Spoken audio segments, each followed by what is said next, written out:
Today, we're making a key lime dessert, and what dessert is that? We're making a key lime pound cake. Well, we're gonna get started by creaming our butter and some shortening. All right, so into the bowl of my stand mixer, I'm putting in my butter that's been softened to room temperature, and we're gonna be using a little bit of Crisco shortening.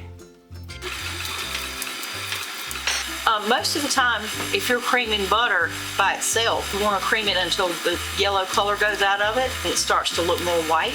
Sometimes that can be up to 15 minutes.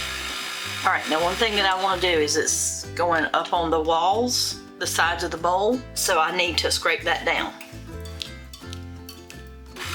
And go ahead and tell us why you scrape down the sides of those walls. Because we want to use as much of it as the recipe calls for. All right, so we've got a nice cream on this.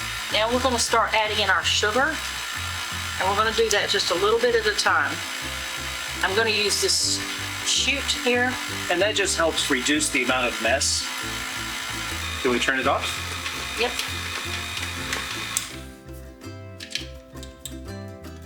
Okay, this is your butter and your sugar and your shortening creamed. Again, you want to make sure that you work to scrape that down because this is the base of your cake. Turn it on one. And we're adding our eggs. Slowly, one at a time. One at a time. All right, it looks like we're coming up with a very nice yellow batter here. Now we're going to start in with our dry ingredients. And that's going to be some flour, some baking soda. Baking powder, actually. Baking powder. And salt. Salt. Now, my little trick, and you should be able to see what I'm going to do.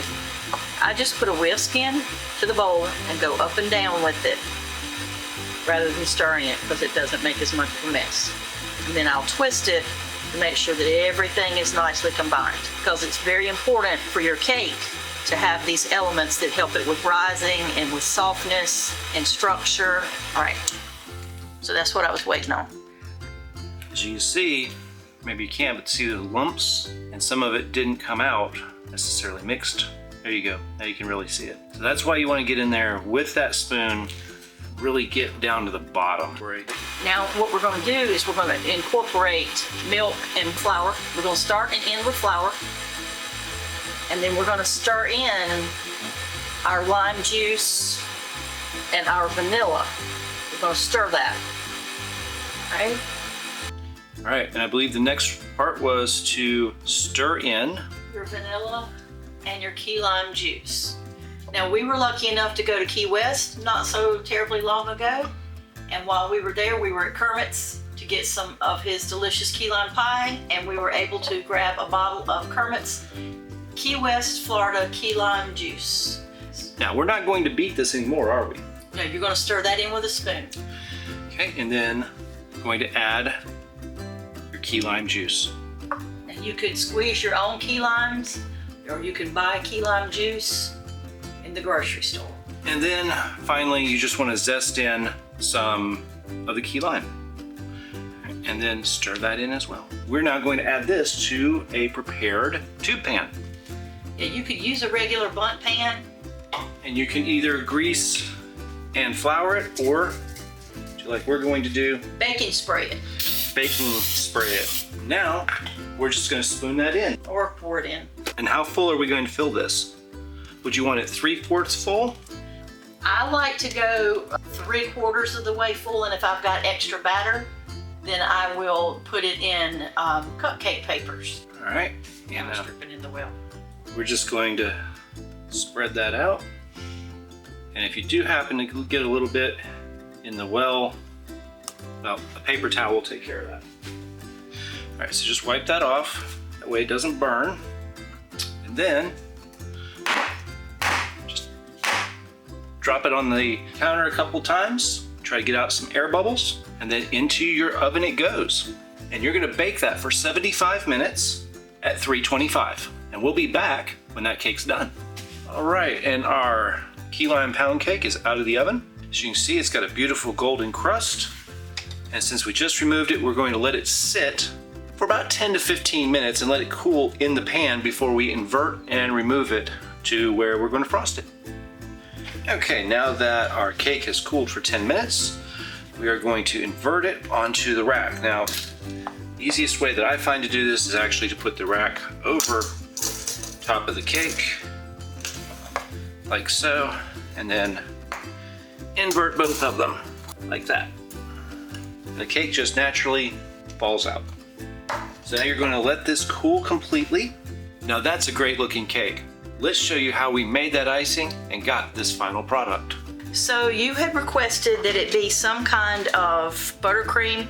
So we're gonna start with our handy dandy little sifter. And we're gonna sift 2 cups of powdered sugar. And what's the purpose of sifting it? Makes it finer. Right, so you don't end up with lumps or Bumps. anything like that in your frosting. Right. Okay. All right, so that took a little bit, but I mean now it's so light you almost can't feel it.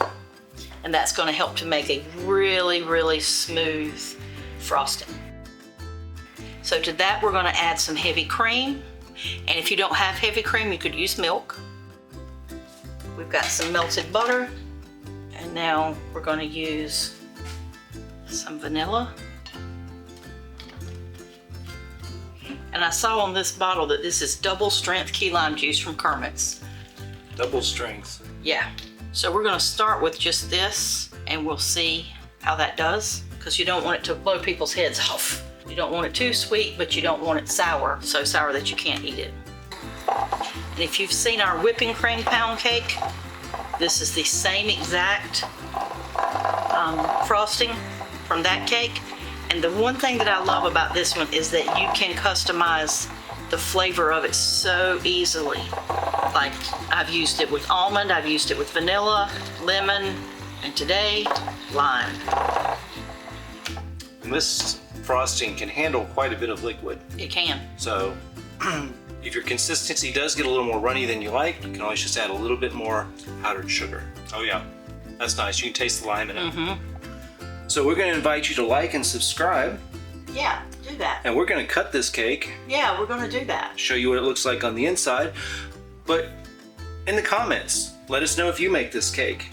And would you frost the whole thing or would you use a glaze? And of course, one final step you may want to do, and this is completely optional, is you may want to zest a little bit of the lime. Careful not to get your fingers. Just for a little bit of color. Again, completely optional step. Get a little bit on that spot. And there you go. Okay, this icing has gotten a little crunchy. You can feel it as the knife goes through. We're just gonna cut off a little piece here. Oh yeah. Look at the crumb on that cake. That was a good looking cake. Give it a little try.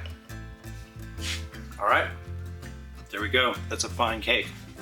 So watch this video next for another great recipe from Ghost Toast Kitchen. Bye.